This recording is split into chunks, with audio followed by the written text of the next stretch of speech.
ugu dambeyn waxaan daawaday filinkii kalkii ahaa isagoo af Soomaali ah soo dhawaada saaxiibayaal qof walba muuqaalkan daawanaya waxaan marti wadna ahaan barino adarska inoo taabto sidoo kale uu sheergareeya asxaabtiisa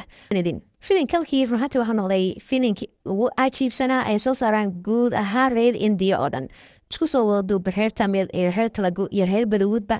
filinkoodii ugu wanaagsanaa ee ku saabsan sheekooyinka loo yaqaano science fictionka ama cilmul khayaalka ayuu noqday filinkani dabcan filinkan filashadii la filayay iyo meesha uu kasoo baxay isma lahan filinkan waxaa noqday mid ka mid a filimadii ugu cajiibsanaa ee sannadan soo baxa sidoo kalena waxaa noqday filin saadaalintiisu ay aada u yareen sidoo kale sheekadiisana in badan dadku ay ku jahwareereen dabcan sidoo kalena ku dhammaaday dhammaan dadku ay afka kala taageen maxamed dad badan kana daawatid filimada Amerikaanka iyo kuwa Hindiga iyo Soomaaliga waxaa si fudud soo deegaysaa abka qanaayad ka soo deegaysid Play Store-ka sidoo kale waxaad ka dhigaysaa mawlada carruurta yaayaraha kubadda cagta yani aad waxay dadku u sugayeen farxad iyo reerayn laakiin dabcan filimku wuxuu dhamaaday dadkoo afka sii taagaya sidoo kalena waxa uu sii tusay filimku inuu qayb labaad yeelan doono dabcan waxay taasi tusinaysaa in filimkani inta ku ekaan doonin uu weliba yeelan doono qayb dambe qaybahaas oo ku saabsanaan doona sheekada dhamaadkeeda iyo in qaybtii farxadu dambeyn doonto dabcan filimka ruuxaanti aniga shakhsiyadeeda waxaan ku qiimeeyay 10/10 sidoo kale adiga aragtida wax nagu wadaagi kartaa dhanka commentiga waxaa jirta laba su'aalood oo dadku dhalinyaradu isweydiinayso oo ah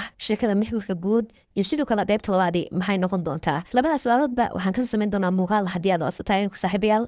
aad ayaad mahadsantiin